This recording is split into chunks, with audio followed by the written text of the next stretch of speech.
नमस्कार दोस्तों, एस्ट्रो मनन में आपका स्वागत है। मैं अशोक अग्रवाल। आज हम बड़े महत्वपूर्ण विषय पे बात कर रहे हैं। अपने जो सेलिब्रिटी सीरीज है उसमें आज बात करेंगे राहुल गांधी की। मेरे फॉलोअर्स या दर्शक, जो व्यूअर, जो भी आप कहें, लगातार कई दिन से मुझे बड़े फोन आ रहे हैं या मैसेज आ रहे हैं कि आप राहुल गांधी पे, आप उसके भविष्य पे या उसकी कुंडली पे आप चर्चा करें। तो मैं लाल किताब के हिसाब से जो राहुल गांधी की कुंडली है उसका विश्लेषण करने की कोशिश करूंगा, और उसकी ही जो दशाएं वगैरह हैं, जो लाल किताब की भी और वैदिक भी, उसके हिसाब से राहुल गांधी का क्या भविष्य है, क्या भविष्य नजर आता है, उस पर भी बात करेंगे, चर्चा करेंगे उस पर भी। और राहुल गांधी की जो कुंडली है, क्योंकि आजकल राहुल गांधी एक लाइक ए हॉट केक, मतलब इतनी इतनी चर्चा में है राहुल गांधी का जो विषय है। जब से इन्होंने भारत यात्रा निकाली है तो इनकी जो इमेज है उसमें बड़ा अजीब अद्भुत सुधार हुआ है, क्योंकि इनके विरोधियों द्वारा जो इनकी छवि बनाई गई थी कुछ सालों में, अपरिपक्व बालक के रूप में, यानी कि एक ऐसा राजनीतिज्ञ जो परिपक्व नहीं है, यानी कि मैच्योर नहीं है, इमेच्योर पॉलिटिशियन। तो इनके जो प्रवक्ता मैंने भाजपा के खुद कई बार सुने हैं, इनको अपरिपक्व बालक कहते हुए या इनकी छवि खराब करते हुए। मगर एकदम से जब से ये यात्रा इन्होंने शुरू की, भारत जोड़ो यात्रा, तो उसके बाद ये सारे जो इनको जो उपनाम दिए गए थे या इनके लिए जो ऐसे शब्द कहे जाते थे, उनमें एकदम से रुकावट आ गई। और इनकी जो छवि थी, जैसी जैसी इनकी छवि बनाई गई थी, उससे बिल्कुल उलट प्रकार की छवि लेके ये निकले। और भारत के राजनीतिक क्षेत्र में या राजनीति के आकाश में एक नए सितारे की तरह इनका प्राकट्य हुआ है। तो ऐसा क्या हुआ, ऐसा क्या बात है, राहुल की कुंडली में क्या विशेषताएं हैं कि ये जो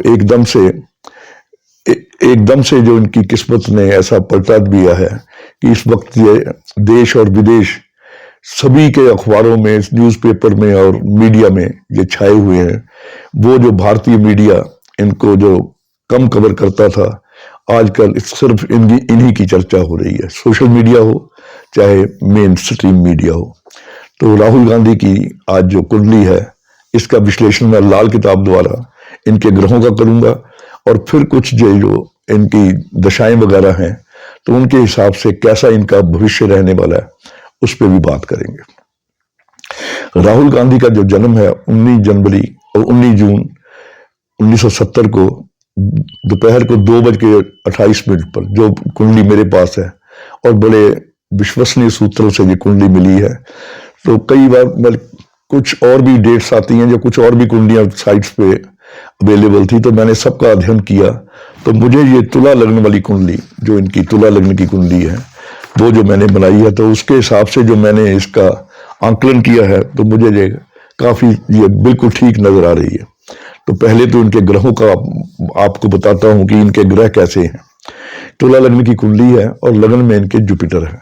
जुपिटर बकरी है, मगर हमारी लाल किताब में बकरी और अस्त ग्रह का उसका कोई भी संज्ञान नहीं लेते। ग्रह का मतलब जो ग्रह जहां बैठा है वो वहीं का फल देगा। तो तुला लग्न में इनके जुपिटर है, तो कहते हैं जुपिटर जब लाल किताब कहती है लग्न में हो, तो वो कहती है इल्म राजा इल्म राजा तेरा खजाने की चाबी, फकीरी पूरन या पाए नवाबी। तो यानी कि बृहस्पति लगन में हो तो ऐसा आदमी पढ़ा लिखा होता है, और उसकी पढ़ाई लिखाई जो है उसके खजाने की चाबी होती है, यानी कि उस पढ़ाई के दम पे वो आगे पढ़ता है। तो कहते हैं ऐसा आदमी या फकीर होता है, या तो बिल्कुल फकीर का मतलब पहुंचा हुआ फकीर, साधु, या फिर पाए नवाबी, या फिर नवाब होता है। नवाब का मतलब राजा होता है। ऐसे व्यक्ति शेर की तरह गुस्सा रखते हुए भी दिल के साफ होते हैं और शांत वृत्ति के आदमी होते हैं। गुस्सा चाहे एकदम से आए, मगर फिर भी जो दिल उनका साफ होता है, और इनको चालाकी को फौरन समझने की और रोकने की ताकत होती है। शत्रुओं के होते हुए भी जितना मर्जी प्रबल शत्रु हो सामने, ये डरते नहीं, और विजय हमेशा इनका साथ देती है। तो लाल किताब में हर एक ग्रह मंदा और शुभ दोनों प्रभाव देता है। तो मैं इनके मंदे प्रभाव भी पड़ रहा था, मगर जैसे ये ग्रह इनकी कुंडली में है तो मंदे प्रभाव में कोई ग्रह ही नहीं आता, सिवाय एक ग्रह का जो मैं आगे जिक्र करूंगा। उसके बाद हम आते हैं सूर्य पे। सूर्य इनका खाना नंबर 9 में है, तो उम्र खाना नंबर 9 में सूर्य उम्र लंबी देता है। मगर ऐसा व्यक्ति अगर मजाकिया ज्यादा हो जाए, यानी कि मस्खरेपन में ये कई बार बेवकूफी के काम कर जाते हैं, यानी कि इनको मैच्योरिटी रखनी चाहिए। हंसी मजाक सिर्फ अपने दोस्तों तक या अति जो निकट मित्र होते हैं उन तक सीमित रखना चाहिए। भोलापन हम हमेशा इनको सहायक होगा। दृढ़ निश्चय वाले होते हैं, इनका जो भी सोचते हैं वो करके हटते हैं। और इनके माता पिता भी सरकार से संबंध रखते हैं, जैसे हम जानते ही हैं कि इनके माता पिता राजीव जी और दादी सब अपने राज सरकार से ही थे, राज दरबार में थे, तो उनसे ये संबंध रखते हैं। और दोस्त ग्रह साथ हों तो लंबी उम्र होती है। इनके 9वें घर में मंगल साथ है तो ये लंबी उम्र देता है। चंद्र इनका खाना नंबर 3 में है। तो जब हम खाना नंबर 3 का चंद्र देखते हैं तो इनकी कुंडली को सबसे पहले जब मैंने चंद्र खाना 3 में देखा, तो जब हम गुरु जी से पढ़ते थे उनके गांव में जाके, तो वो एक ही बात कहते हैं कि अगर चंद्र 3 में हो, निशानी यही है कि आदमी पोस्ट ग्रेजुएट होगा। उस जमाने में कहते थे आदमी ग्रेजुएट होगा, यानी कि जब आदमी 8-10 क्लास पढ़ के हट जाते थे तो तब ग्रेजुएट कहते थे, बाद में कहते थे कि ऐसा आदमी ग्रेजुएशन से भी ऊपर जा सकता है। तो जो राहुल गांधी की जो शिक्षा है, बड़ी उच्च शिक्षा हुई है उच्च यूनिवर्सिटियों में, तो ये चंद्र खाना नंबर 3 भी यहाँ ये इनके लिए ठीक साबित हो रहा है। और अगर खाना नंबर 3 में चंद्र शुभ हो तो उच्च शिक्षा, साधु हो तो रिद्धि सिद्धि का मालिक। अगर ऐसे आप व्यक्ति साधु बन जाएं तो नौ निधि अष्ट सिद्धि नव निधि, जैसे कहते हैं कि सारी सिद्धियों का वो मालिक बन जाता है। गृहस्थ हो तो दौलत का भंडारी। अगर ऐसे व्यक्ति गृहस्थी हो तो इनके पास दौलत की कमी नहीं होती। और ऐसे में चंद्र बृहस्पति का काम करता है। चंद्र का मतलब जो माता है उसे पिता का काम करना पड़ता है। जैसे हम जानते ही हैं कि राजीव जी की जो इनके पिताजी की मृत्यु छोटी उम्र में हो गई थी, तो उसके बाद माता के संरक्षण में ही ये पले बड़े हैं। तो चंद्र यहाँ बृहस्पति का काम करे, यानी कि माता को पिता का काम करना पड़ता है। और ऐसे व्यक्तियों की लड़ाई में फतेह होती है। जब भी कहीं लड़ाई या कोई मुकदमा वगैरह हो तो उसमें अमूमन इनकी फतेह होती है। शुक्र खाना नंबर 10 में है इनका। खाना नंबर 10 में अगर शुक्र हो और खाना नंबर 4 खाली हो, जैसा कि इनकी कुंडली में है, तो शुक्र स्वयं शनि का काम करता है, क्योंकि 10वां घर शनि का है। तो शनि की तरह ही शुक्र काम करने लग जाता है। शुक्र और शनि अति मित्र हैं, तो 10वें घर का शनि शुक्र जो है वो शनि की तरह काम करता हुआ मतलब बेहतरीन काम करता है। जवानी में ऐश और इश्क के मौके खूब मिलते हैं, यानी कि ऐसे व्यक्ति की जो जवानी होती है वो खूब ऐश से भरी होती है। प्रेम संबंध कई बनते हैं और उनमें एक तरह से ये सफल प्रेमी होते हैं। अगर किसी से प्रेम भी करते हैं तो उनमें इनको असफलता का मुंह नहीं देखना पड़ता। मंगल खाना नंबर 9 में है, तो खाना नंबर 9 में मंगल हो लाल किताब के अनुसार तो बड़ों की तरफ से मिले हुए सिंहासन का मालिक, कि जो अपने बुजुर्गों से सिंहासन मिलता है उसका ये मालिक होता है। सूर्य ऐसे में उत्तम हो जाता है, यानी कि सूर्य से हम सेहत देखते हैं तो सूर्य ऐसे में उत्तम हो जाता है। शाही खून और शाही धन से राजाओं जैसी पालना, मतलब सरकार के धन से यानी शाही धन से इनकी पालना होती है। और स्वयं भी ये शाही हैसियत का आदमी होता है, राजाओं की हैसियत के व्यक्ति होते हैं। इनका बुध खाना नंबर 8 में है। ये इनकी कुंडली में विशेष सबसे मंदा प्रभाव देने वाला जो ग्रह है वो बुध है। राज दरबार में अचानक धोखा, यानी कि इनके काम काज में ऐसी कोई घटनाएं हो जाती हैं कि जो अचानक राज दरबार में धोखा, कि जो इनको एकदम से अपने काम में इनको कोई हानि देती हैं। और इनका जो कई बार इनको ऐसी सजा मिलती है जिसके अपराध को कोई विद्वान भी ना जान सके, कि कई बार इनको कोई ऐसी सजा मिल जाती है कि उस अपराध के बारे में चर्चा होती है, मगर उसका ज्ञान किसी को नहीं होता कि ये सजा इसको मिली क्यों है। यानी कि छोटे से अपराध की बहुत बड़ी सजा मिल जाना, ये बुध 8 का काम है। तो और बुध 8 का काम, बुध वाणी का कारक है, दूसरे भाव को देख रहा है 8वें भाव में बैठ के।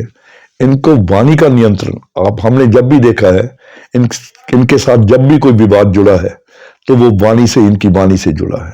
चाहे इन्होंने भोलेपन में कही, जस्ट सिंप्लिसिटी में, या जैसे भी साधारण तरीके से कही, मगर इनकी बात पकड़ी जाती है और इनकी जो बात है वो इनको कई बार काफी हानि पहुंचा देती है। तो ऐसे व्यक्तियों को वाणी पे नियंत्रण रखना बड़े बड़ी जो आपदाओं हैं उनसे बचा सकता है। और बुध नंबर 8, इनकी कुंडली में जो एक ही खराब ग्रह है वो बुध खाना नंबर 8 है। इसको ठीक रखना, इनकी जो कुंडली है सारी कुंडली को ही ठीक कर देता है अगर बुध को ये संभाल लें, या उसका कोई उपाय जैसा किताब में लिखा हुआ है वो कर लिया जाए। तो बुध हमेशा के लिए राजयोग भी पैदा कर देता है, क्योंकि दूसरा घर खाली हो, 8वें घर में बुध हो तो बुध इतना नुकसान नहीं देता। मगर अगर छोटे मोटे उपाय हैं, खैर वो तो पर्सनल बातें होती हैं, मगर बुध ही इनकी कुंडली में जो खराब है, मेन ग्रह इनका जो खराब है वो बुध है। तो इसीलिए इनको अपनी वाणी पे नियंत्रण रखना चाहिए। शनि खाना नंबर इनका 7 में है। शनि खाना नंबर 7 में हो तो कहते हैं व्यक्ति 7 गुना ज्यादा धनी होता है आम आदमी से। तो शनि 7 में क्योंकि उच्च का होता है, मगर इनकी कुंडली में नीच का है, मेष राशि का शनि है। तो मगर यहाँ हमारी जो लाल किताब है वो काल पुरुष से चलती है, तो वहां पे ये शनि उच्च माना जाता है। अगर हम वैदिक से भी देखें तो नीच के शनि को लगन से बृहस्पति देख रहा है, तो वहां भी शनि का नीच भंग हो रहा है, मगर जो लाल किताब के हिसाब से तो ये उच्च होता है। तो इस प्रकार शनि इनका दोनों वैदिक दृष्टि और लाल किताब से दोनों में इनका शनि बहुत अच्छे प्रभाव में है। इसमें यह देखना होता है कि अगर मंगल नेक हो तो और तो आय लाखों में होगी। मंगल नेक का मतलब कुंडली में मंगल बद ना हो। मंगल बद का मतलब यानी कि मंगल जो है वो केतु के साथ ना हो, वो बुध के साथ ना हो, या सूर्य शनि कुंडली में इकट्ठे ना हो, तो ये जो मंगल है यहाँ नेक फल देता है। वैसे भी मंगल 9वें घर में है, तो शनि नंबर 7 का फल है वो बहुत उत्तम हो जाता है यहाँ पे। और बृहस्पति, शुक्र और मंगल, बुध इकट्ठे ना हो कुंडली में, अगर शनि खाना नंबर 7 में हो और बृहस्पति शुक्र इकट्ठे हो रहे हो, यानी कि शनि केतु स्वभाव या मंगल बुध शनि राहु स्वभाव, ये दोनों योग कुंडली में ना हो और शनि खाना नंबर 7 में हो, तो शनि का प्रभाव अति उत्तम रहता है। तो शनि से हम इनकम देखते हैं, शनि से हम स्टेटस देखते हैं, तो इनका शनि का जो प्रभाव है वो अति उत्तम रहता है।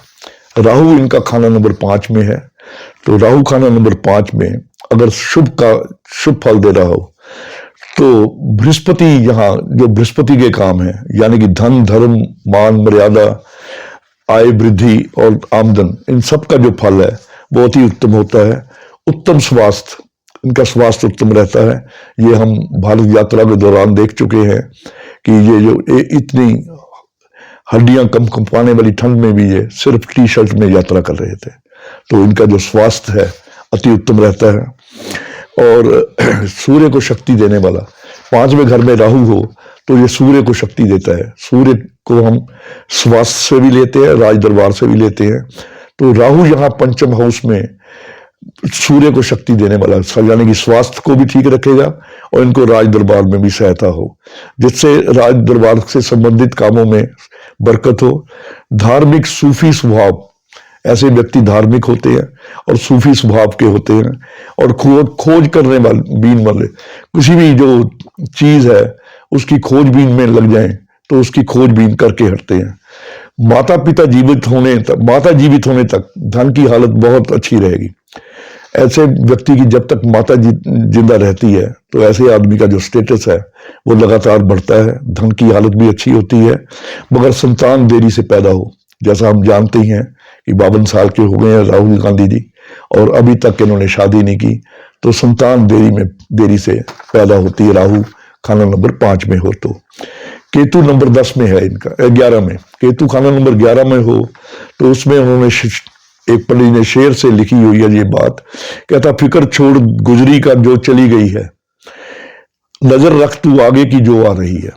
तो कहते जो 11वां केतु होता है वो कहता जो पीछे चला गया उसकी फिक्र छोड़, अच्छा था बुरा था, मगर आगे को नजर रख कि क्या हो रहा है, यानी कि जो हो गया सो हो गया, मगर आगे आने वाला समय तेरा बहुत अच्छा है। अगर बुध खाना नंबर 3 में ना हो, इनकी कुंडली में बुध खाना नंबर 8 में ना हो, तो राज दरबार के लिए ये राजयोग होता है कि राज दरबार, तो ये एक तरह से राजयोग बन जाता है। और अकेला केतु कहते एक अकेला 11 पे भारी, एक अकेला 11 पे भारी, जो केतु 11 नंबर खाना में हो तो ये 11 गुना धन देता है और 11 गुना ये आदमी को शक्ति दे देता है। इस कुंडली में सूर्य मंगल इकट्ठे हैं दोनों ग्रह 9वें घर में, तो 9वें घर में सूर्य मंगल इकट्ठे हों तो बहुत ऊंची पदवी का मालिक होता है। तो वो तो हम देख ही रहे हैं कि जिस खानदान से ये ताल्लुक रखते हैं या जिस पार्टी से ताल्लुक रखते हैं, ये विपक्ष की सबसे बड़ी पार्टी है और उनके मुखिया हैं ये, और उसके होने से तो इनका जो प्रभाव है, जो पदवी है, वो तो नेचुरली ऊंची है ही है। इनकी जो दशा चल रही है, अब हम वैदिक से देखें तो इनकी दशा राहु की चल रही, राहु की मेन दशा इनकी राहु की है, और उसमें अंतरदशा जो है महादशा राहु में बृहस्पति का अंतर चल रहा है, जो कि 21/5/24 तक चलेगा।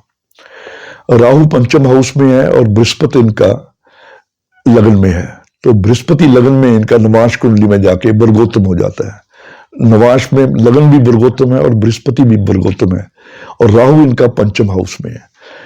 5 और 9 का जब अलाइनमेंट होती है, जिनकी दशाएं होती है, वो ग्रह शत्रु होते हुए भी मित्रवत काम करते हैं, ये वैदिक का फंडा है। तो इनकी जो राहु की दशा में जब से बृहस्पति आया तो इनकी यात्राओं ने इनको प्रसिद्धि दी। इनके जो भी ये काम कर रहे हैं, जैसा भी ये काम कर रहे हैं, वो इनके लिए कुछ नेगेटिव होते हुए भी जो बृहस्पति है वो प्रसिद्धि का कारण है, तो वो इनको प्रसिद्धि दे रहे हैं। तो जैसे अभी इनकी सदस्यता रद्द हो गई है, मगर उस सदस्यता रद्द होने से एकदम से हमदर्दी का वातावरण इनके पक्ष में हो गया है और देश विदेश की खबरों में ये छा गए हैं। मीडिया में भी ये इनकी ये जो यात्रा के बाद इनको काफी कवरेज मिलने लगी है। तो जो राहु में बृहस्पति दशा जो 21/5/24 तक चलेगी, तो मगर बृहस्पति यहाँ पे अकारक ग्रह है तुला लगन की कुंडली के कारण, तो हो सकता है कि 21/5/24 तक इनका जो संघर्ष है वो काफी देखने में आएगा। हिम्मत से लगे रहेंगे क्योंकि लगन में बृहस्पति है, वर्गोत्तम है। तो लग्नेश जो है इनका शुक्र वो 10वें घर में है, तो लग्नेश की स्थिति बहुत अच्छी है। तो इनकी जो मेहनत और इनका जो जोश है वो बना रहेगा, और ये 24 तक इलेक्शन तक इनका जो कद है वो काफी बढ़ जाएगा। मैं नहीं कह सकता कि ये प्रधानमंत्री के दावेदार हैं या क्या है, या पार्टी अध्यक्ष बनेंगे या क्या बनेंगे, मगर इनका जो कद है, राजनीतिक कद है, उसमें आश्चर्यजनक वृद्धि होगी 21/5/24 तक। मगर इनकी कुंडली में जो राजयोग है वो एक बार इनको भारत के उच्चतम स्टेटस पे जरूर पहुंचाएगा, चाहे 24 में, चाहे 29 में, चाहे 33 में, जैसे भी, जब 34 में, जो भी, एक बार ये उच्चतम शिखर पर जरूर पहुंचेंगे। और लाल किताब से अगर हम देखें तो इनकी जो इस वक्त दशा चल रही है वो राहु की महादशा चल रही है, और राहु में मंगल का अंतर चल रहा है।